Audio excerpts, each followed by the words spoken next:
Hello दोस्तों, मैं आपका साथी आपके अपने यूट्यूब परिवार गवर्नमेंट जॉब विद स्टडी में आप सभी साथियों का मोस्ट वेलकम करता हूं। तो साथियों, आज हम बात करेंगे जो हमारे राजस्थान पुलिस कांस्टेबल वैकेंसी है 2023 की, उसके फॉर्म डेट से संबंधित, क्योंकि हमारे विभाग के द्वारा इसकी ऑफिशियली विज्ञप्ति है वो जारी कर दी गई है और इसमें आपके फॉर्म डेट दी हुई है। साथ ही साथ फॉर्म अप्लाई करवाते समय आपको कौन कौन से डॉक्यूमेंटों की आवश्यकता होगी उसके बारे में भी मैं आपको आज अपडेट देने वाला हूं।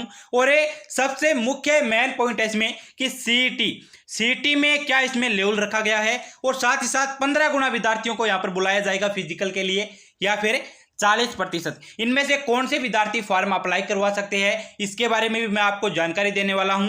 इसलिए जो विद्यार्थी राजस्थान पुलिस कांस्टेबल वैकेंसी का फॉर्म अप्लाई करवाना चाहते हैं वो विद्यार्थी वीडियो को पूरा देखना। अगर आपको जानकारी अच्छी लगे तो वीडियो को लाइक कर चैनल को सब्सक्राइब कर लेना ताकि आने वाली ऐसी हर एक अपडेट के बारे में आपको जानकारी मिलती रहे। सबसे पहले आप यहाँ पर देख सकते हैं हमारे कार्यालय महानिदेशक पुलिस राजस्थान जयपुर के द्वारा है वो 3 अगस्त 2023 को ये विज्ञप्ति जारी की गई है। इसमें जो सीईटी की पात्रता है, सीईटी का लेवल है वो यहाँ पर सीनियर सेकेंडरी लेवल 2023 रखा गया है और इसमें स्पष्ट रूप से बोला गया है कि अलग अलग कैटेगरी के आधार पर आपको परसेंटेज के आधार पर है वो 40%, 36% और 30% विद्यार्थियों को यहाँ पर फिजिकल के लिए फॉर्म अप्लाई करवाने के लिए योग्य माना गया है। आप यहाँ पर देखें, वर्ग है सामान्य वर्ग, पिछड़ा वर्ग, अति पिछड़ा वर्ग और आर्थिक रूप से कमजोर वर्ग के अंतर्गत जो विद्यार्थी आते हैं उनके लिए यहाँ पर न्यूनतम अंक दिया हुआ है। समान पात्रता परीक्षा की न्यूनतम अंक है वो 120 अंक, यानी कि आपके 120 अंक है वो होने चाहिए। इससे कम है तो आप इस वैकेंसी में फॉर्म ही अप्लाई नहीं करवा सकते। आगे इसमें जो 40% इसका टोटल निकलता है, अनुसूचित जाति और जनजाति वालों के लिए यहाँ पर है वो 108 अंक दिए गए हैं। टोटल इसका परसेंटेज निकाले तो लगभग 36% अंक वालों को यहाँ पर फॉर्म अप्लाई कराने के लिए एलिजिबल माना गया है। ट्राइडमैन सब प्लान एरिया 1 टीएसपी कैटेगरी के अंतर्गत जो विद्यार्थी आते हैं उनको यहाँ पर 90 अंक न्यूनतम है। वो आपकी अगर सीईटी में 90 अंक है तो आप इस वैकेंसी में फॉर्म अप्लाई करवा सकते हैं। वाले विद्यार्थियों को ऑनलाइन आवेदन पत्र आमंत्रित किए जाएंगे, आप यहाँ पर देख सकते हैं। आगे अगर इसमें बात करें फॉर्म डेट से संबंधित, बहुत से विद्यार्थी फॉर्म का इंतजार कर रहे हैं कि सर इसके फॉर्म कब स्टार्ट होंगे।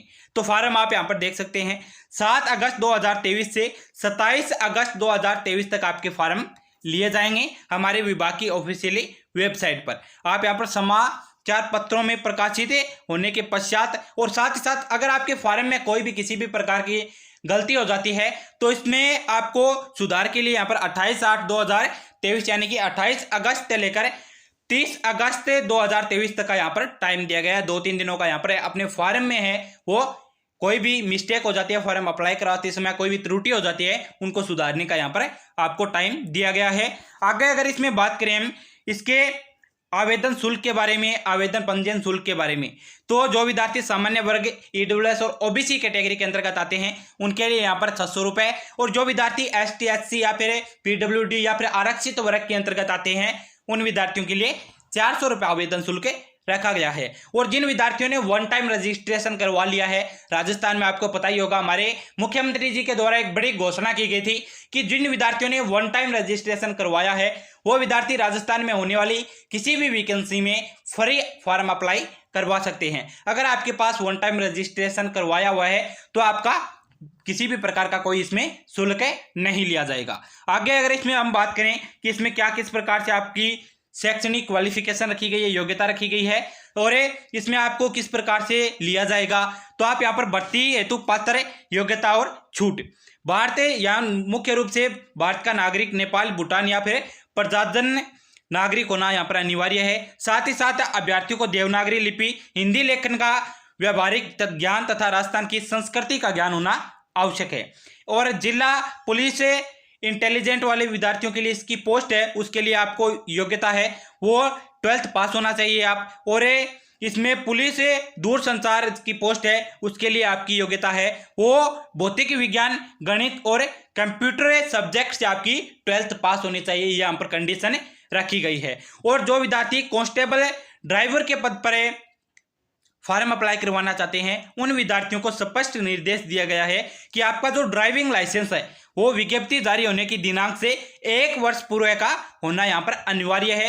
इससे अगर पहले का है, इससे बाद का है तो आपका मान्य नहीं होगा। यानी कि अगर आपका ड्राइविंग लाइसेंस 4-5 महीने पुराना है तो आप इसमें एलिजिबल नहीं माने जाओगे इस पोस्ट के लिए। आगे अगर इसमें बात करें हम आयु सीमा की, एज लिमिट किस प्रकार से रखी गई है, तो एज लिमिट इसमें कांस्टेबल, सामान्य, इंटेलिजेंस, पुलिस, दूरसंचार, इसकी ये पोस्ट है, उसके लिए आपको सामान्य वर्ग के लिए यहाँ पर है 1/1/2006, 1 जनवरी से आपकी जो न्यूनतम आयु है वो 1 जनवरी 2006 होनी चाहिए और नियम तिथि से पूर्व का जन्म नहीं हो। यानी कि आपको पुरुष है तो आपके 2 जनवरी 2000 से पहले का जन्म नहीं हो, महिला है तो 2 जनवरी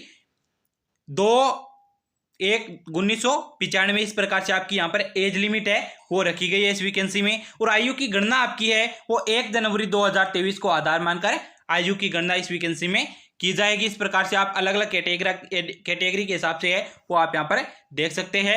आगे अगर इसमें हम बात करें कि मुख्य आपकी बात है कि डॉक्यूमेंट, क्योंकि आजकल हर एक वैकेंसी में आपके डॉक्यूमेंटों की बहुत ज़्यादा ज़रूरत होती है, साथ ही साथ डॉक्यूमेंट अपडेट होने आपके अनिवार्य रखा गया है, क्योंकि बहुत से विद्यार्थियों के डॉक्यूमेंट अपडेट नहीं होते, मोबाइल नंबर या फिर बैंक में अपडेट नहीं होते या फिर जन आधार कार्ड में अपडेट नहीं होते, इस प्रकार से बहुत ज़्यादा प्रॉब्लम आ रही है। तो इसी कारण मैं आपको सारे इसमें डॉक्यूमेंट से संबंधित इंफॉर्मेशन देने वाला हूं। सबसे पहले है वो शैक्षणिक योग्यता का प्रमाण पत्र, यानी कि आपकी जो 12th पास का आपके पास प्रमाण पत्र होना चाहिए। यहाँ पर 12th पास की आपकी मार्कशीट होनी चाहिए। आयु प्रमाण पत्र आपके पास होना चाहिए। अभ्यर्थी यदि अनुसूचित जाति, अनुसूचित जनजाति, पिछड़ा वर्ग, अति पिछड़ा वर्ग या फिर आर्थिक रूप से कमजोर वर्ग के अंतर्गत आता है तो श्रेणी मापदंड यानी कि आपका जाति प्रमाण पत्र है वो यहाँ पर होना चाहिए। कार्मिक विभाग की अनुसूचित संख्या इस प्रकार से, और आर्थिक रूप से कमजोर वर्ग वालों का यहाँ पर आय प्रमाण पत्र आपके होना चाहिए। और आवेदन यदि आपके राजकीय कर्मचारी है, आपके जो पिता, आपके फादर, आपके गार्जियन है, अगर राजकीय कर्मचारी है किसी भी पोस्ट पर है तो आपके राजकीय कार्य कर्मचारी होने का प्रमाण पत्र है उनका आपका लगेगा। और आवेदक है यदि कर्तव्य का पालन करते हुए मारे गए मृतक पुलिस अधिकारी कर्मचारी का आश्रित हो तो उनका आपको संतान होने का प्रमाण पत्र देना होगा। अंतिम शैक्षणिक योग्यता प्राप्त करने वाली संस्था के प्रधानाचार्य द्वारा जारी किया हुआ चरित्र प्रमाण पत्र आपके पास होना चाहिए। जिस प्रकार से आप जो कॉलेज कर रहे हैं तो आपकी कॉलेज का प्रमाण पत्र होगा आपको अनिवार्य है। और आप अगर 12th पास किया जस्ट ही तो आपको 12th पास का प्रमाण पत्र यहाँ पर आपके लगेगा। आगे अगर इसमें डॉक्यूमेंट की बात करें तो अंतिम शैक्षणिक योग्यता है वो चरित्र प्रमाण पत्र आपके पास होना चाहिए, वही 6 माह से अधिक पुराना नहीं होना चाहिए। यहाँ पर कंडीशन है वो रखी गई है, 6 माह से पुराना आपका चरित्र प्रमाण पत्र नहीं होना चाहिए। अगर आपके पिता फादर भूतपूर्व सैनिक होने की स्थिति में एनओसी, आपका एनओसी प्रमाण पत्र है, पेंशन प्रमाण पत्र है वो भी यहाँ पर लगेगा, ताकि आपको कुछ आरक्षण दिया जाए, एज लिमिट हो या फिर कुछ मेरिट लिस्ट में आपको छूट दी जाए। इससे संबंधित ये जो आपके अपने गार्जियन के जो सर्टिफिकेट मांग रहे हैं वो इससे रिलेटेड है। और टीएसपी शहरिया क्षेत्र के संबंधित आपके प्रमाण पत्र हो, अगर आप टीएसपी क्षेत्र के अंतर्गत आते हैं, शहरिया जनजाति के अंतर्गत आते हैं तो आपके पास उससे संबंधित कोई प्रमाण पत्र होना चाहिए। आवेदक से संबंधित यहाँ पर विभाग द्वारा उपरांत निर्धारित आवेदन पत्र भरवाए जाएंगे, जिसकी आपको इस प्रकार से है वो चिपकाने के लिए स्वयं 2 आपकी फोटो होने चाहिए और यहाँ पर साइज है 4.5 × 3.5 सेमी। आगे अगर इसमें बात करें विधवा के मामले में उनके पति का मृत्यु या फिर समस्यक प्राधिकरण का प्रमाण पत्र आपके पास होना चाहिए। इस प्रकार आगे अगर इसमें बात करें हमें तो कांस्टेबल ड्राइवर हेतु स्थायी ड्राइविंग लाइसेंस LMV या फिर HMV जो कि विज्ञप्ति जारी होने की दिनांक से कम 1 वर्ष पूर्व का होना, मूल प्रति यहाँ इसकी जो आपकी जो सर्टिफिकेट है इसकी मूल कॉपी यहाँ पर लगेगी, यानी कि कोई फोटोकॉपी डुप्लीकेट नहीं लगेगा, आपकी जो मूल प्रतिलिपि है वो मांगी गई है। और इसके बाद एनसीसी, होमगार्ड, पुलिस जो विद्यार्थी एनसीसी कर रहे हैं उनका आपको यहाँ पर प्रमाण पत्र या फिर जो डिप्लोमा होता है एनसीसी का वो आपको प्रोवाइड करवाना होगा, ताकि आपको यहाँ पर कुछ छूट दी जाए। आपके मेरिट लिस्ट से संबंधित यहाँ पर छूट डिसाइड की गई है। और राज्य सरकार के चरित्र क्रमांक है दिनांक 22/5/2006 के अनुसार राजकीय सेवा में नियुक्त हेतु विवाह पंजीयन करवाया गया है वो अनिवार्य है। इसके साथ ही आपका इसका प्रमाण पत्र होना अनिवार्य। इस प्रकार से आपके ये डॉक्यूमेंट है वो दिए हुए हैं। इन डॉक्यूमेंटों की आप हो सके उतना मूल प्रति ले जाना, यानी कि जो मूल डॉक्यूमेंट है वो ले जाना, ताकि वहां पर जो स्कैन हो उसमें उस टाइम कोई भी प्रॉब्लम ना हो। साथ ही साथ हमारी ये इन्फॉर्मेशन कैसे लगी प्लीज वीडियो के कमेंट में जरूर बताना, और हमारे चैनल पर नए चैनल को सब्सक्राइब कर बेल आइकन को ऑन कर लेना, ताकि आने वाली हर एक अपडेट के बारे में आपको जानकारी मिलती रहे। मिलते हैं ऐसे अगले इन्फॉर्मेशन के साथ, तब तक के लिए जय हिंद जय भारत।